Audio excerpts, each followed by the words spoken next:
but I can't say that they were part of this. Right. No, I'm just wondering, like, who in the end, who owns all those movies now? Who owns your catalog? What happened to your company?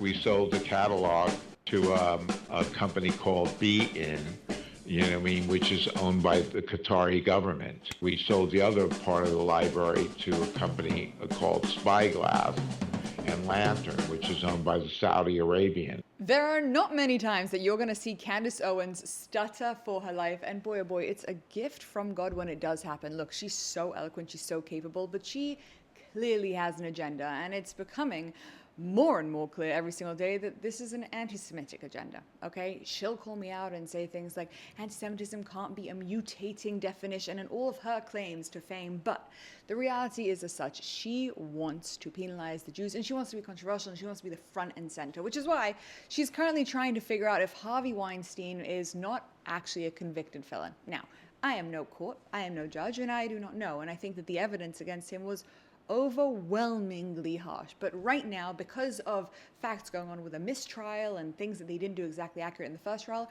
he's set to go to a retrial in 2025, and she is currently on the case to publicly let the world know that Harvey Weinstein is actually, I don't know, a good guy potentially because she loves his films. I really don't understand her agenda, but here's what's so interesting. She does this interview today and she's trying to get him to admit that it's the Jews, the evil Jews behind Hollywood who have come for him. And yet his answer is surprising. Let's dive right in because, my friends, this was a moment for all of us to relish. But have you considered that it could be deeper, that there was somebody who wanted you put away, that there may have been someone who wanted your company? Because to me, there is just overwhelming evidence that you were set up here. It looks to me like a modern day hit. I don't know who you upset. I don't know what they were after, but it just looks to me like a rigged system and they took you out. To me, it looks like it was just a show trial and the outcome was already determined before you even stepped into that courtroom. I do think that you stepped on somebody's toes. Like there's somebody's toes that you stepped on that you may not have been aware of when you were in Hollywood because you had a lot of power. You had a lot of power. You know, I can't say who. Why not? Why can't you say who? Okay, she's so clearly hoping in this moment that he's going to say it was the Jews, even though Harvey is a Jew in and of himself. What do you have to lose? Because I'm not sure that I'm right. And you say, I think.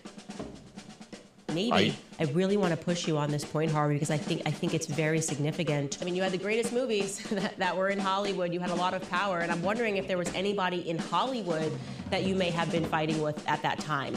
That just anything that could have been going on. Hollywood, the famous trope against the Jews. It's Hollywood, Hollywood. We control the media, and we're doing a really bad job of it, as you can see, because it's not working anywhere. Jew hatred is just growing by the second. But anyone in Hollywood? Anyone in Hollywood? Is there anyone in Hollywood? Come on, Harvey. Just admit the Jews are coming for you. Just admit it. Admit it. Admit it. I think there's something bigger happening here. There wasn't a fight per se, but the establishment, I would not say, was my friends. Right. And what is the establishment in Hollywood? It's normally the big studios.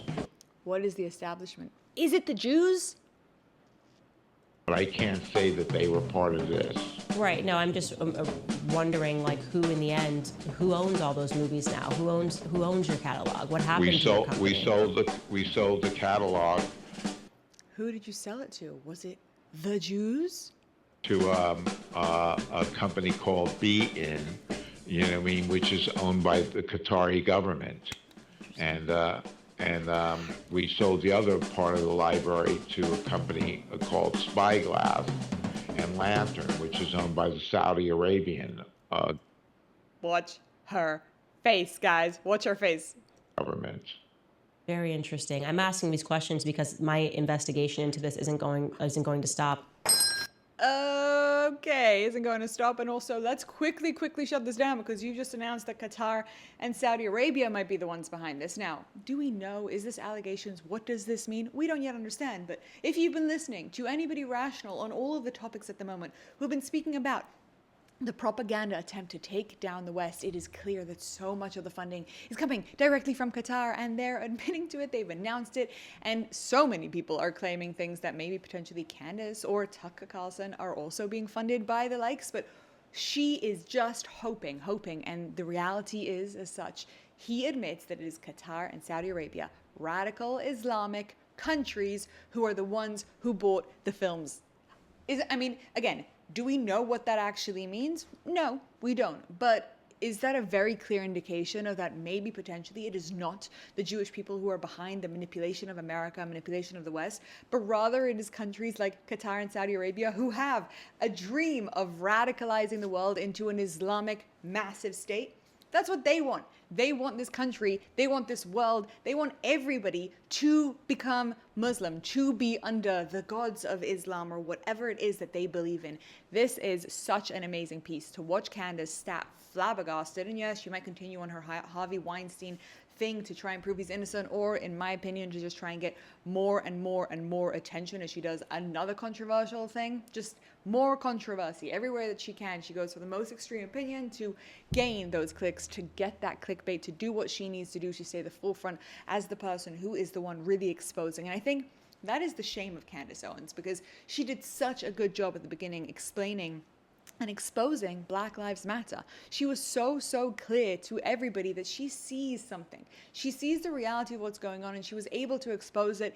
And then somewhere along the line, somewhere her Christian conversion, something happened that really flipped her narrative and turned it into an anti-Semitic, anti-Jewish thing. She should be supporting Israel as the clear underdog in the story, the one trying to fight against the big mammoth Qatar and Saudi Arabia, all of these Islamic countries who are coming after Israel, after the Jews, and after the West, and it failed once again. But this, my friends, was a beautiful moment, and I will relish it forevermore.